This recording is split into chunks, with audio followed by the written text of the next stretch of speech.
मोहन राकेश के बारे में उनके मित्र उनकी समस्याओं के बारे में क्या बोलते हैं कि तुम्हारे साथ दिक्कत यही कि तुम्हें गणित नहीं आता, तुम अपने पर पड़ते प्रभावों में संतुलन नहीं ला पाते।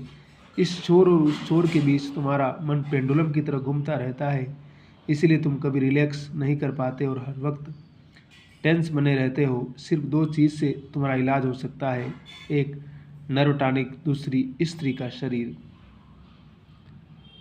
मैं मानता हूँ कि मुझे हर हालत में स्त्री का साथ चाहिए था, चाहे किसी भी तौर तरीके से क्यों न हो, और ये इंतज़ाम मैंने कर लिया था।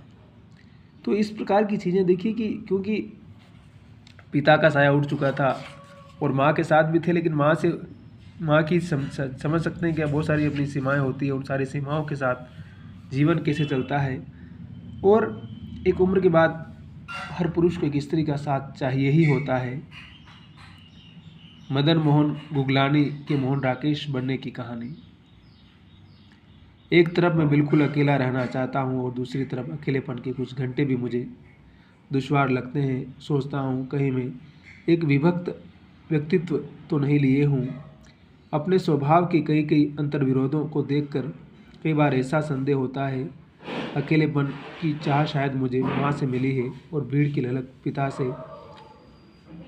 उन दोनों के विरोधी स्वभाव एक दूसरे के लिए शायद पूरक रहे हो, पर मेरे अंदर का एक ही व्यक्ति में ढलकर मेरे मन को हर समय एक युद्ध भूमि बनाए रहते हैं। इसलिए जो भी कहता, सोचता या करता हूँ, उसके प्रति मन में संदेह बना रहता है।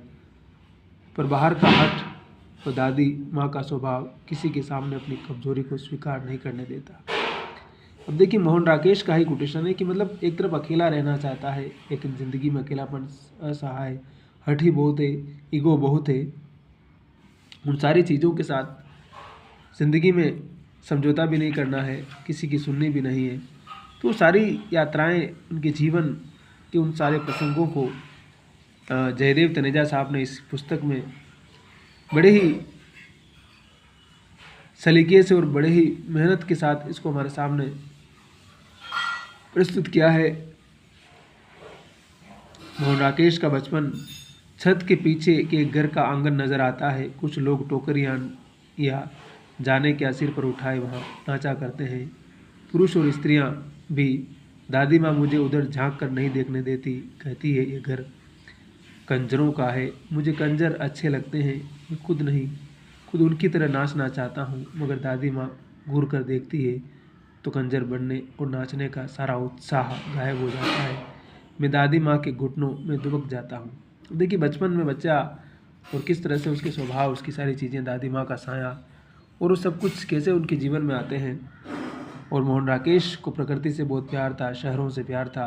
गाँव का चित्रण इनके साहित्य में, जीवन में नहीं है, क्योंकि गाँव में कभी रहे नहीं, तो जाहिर सी बात है उस तरह के अनुभव उनके जीवन में नहीं होंगे। तो कह सकते हैं कि निर्मल वर्मा की तरह ये भी शहरी जीवन के उन तमाम प्रसंगों को अपनी रचनात्मकता में उतारते हैं। तो उस लिहाज से भी हम उनको समझ सकते हैं।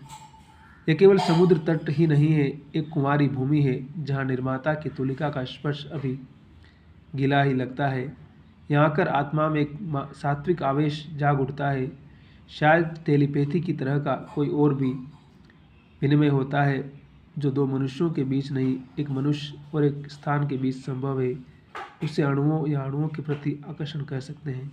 ये सारा सौंदर्य कन्याकुमारी के बारे में लिख रहे हैं, क्योंकि इनको यात्राएं करने का बहुत शौक था, तो उस लिहाज से भी इन सारी चीज़ें इनकी रचनात्मकता में नज़र आती है। तो मोहन राकेश को समझने के लिए किताब बहुत महत्वपूर्ण है, और हिंदी, अंग्रेजी, संस्कृत साहित्य का गहरा ज्ञान होने के कारण भी इस पुस्तक का बहुत ज़्यादा इम्पोर्टेंस है। और ख़ास तौर से शोध करके लिखी गई ये किताब है, इसलिए इस किताब को पढ़ा जाना चाहिए, समझा जाना चाहिए। और जो हमारे नए पाठक हैं, जो विद्यार्थी परीक्षाएं लिख रहे हैं, उनके लिए बहुत ज़्यादा उपयोगी है ये। बाग में पेड़ों के नीचे से पत्तियां बटोरना, कुएं में झांककर पानी की सतह पर तैरते फूलों को देखना, तारों पर बैठे कबूतरों पर कंकड़ फेंकना और कमरा बंद करके गाड़ीवानों का कटरा और चरित्रहीन पढ़ना, ये सब मुझे अच्छा लगता था। 1941 का समय है। पिता बहुत प्रतिष्ठित थे, लेकिन उनकी मृत्यु से सारा कर्जा वर्जा इनके ऊपर आ गया, जिम्मेदारियां आ गई। तो उन सारी चीज़ों ने किस प्रकार से इनके जीवन में एक अजीब सी विडंबना पैदा कर दी। लेकिन उसके बावजूद भी ये लाहौर पढ़ने चले जाते हैं और फिर वहीं सारा जीवन शुरू होता है। और वहीं से इनके लेखक अभी जन्म होता है और बाकी सारी चीज़ें, जीवन की जिम्मेदारियाँ और स्त्रियों के प्रति इनका लगाव, प्रेम, जो भी कह सकते हैं वो सारी चीज़ें समझ सकते हैं। तो उस लिहाज से किताब बहुत ही महत्वपूर्ण है। अगर आप मोहन राकेश के जीवन के बारे में समझना चाहते हैं, जानना चाहते हैं, तो इस किताब को पढ़ सकते हैं आराम से। और उनके जीवन के सारे प्रसंगों को समझने के लिए जयदेव तनेजा साहब ने किताब लिखी है, जो कि जाहिर सी बात है बहुत शोध करके लिखी है, बहुत रिसर्च करके लिखी है। इसमें बहुत सारे फ़ोटोग्राफ्स भी डाल रखे हैं उन्होंने, जो कि मोहन राकेश के फ़ोटोग्राफ्स हैं, आप इनको भी देख सकते हैं। और उनके जीवन के तमाम प्रसंगों को, उनकी तमाम प्रेमिकाओं के फ़ोटो भी है, पत्नियों के फ़ोटो भी है। और मोहन राकेश का जीवन, उनकी माँ का फ़ोटो भी डाल रखा है। ये वो दौर था जब अपने दोस्तों के साथ थे और इन सारी चीज़ों, इन सारे प्रसंगों को समझने के लिए सिगार बहुत पीते थे। तो सारे के सारे प्रसंग इनकी इस पुस्तक में नज़र आते हैं। और किस तरह से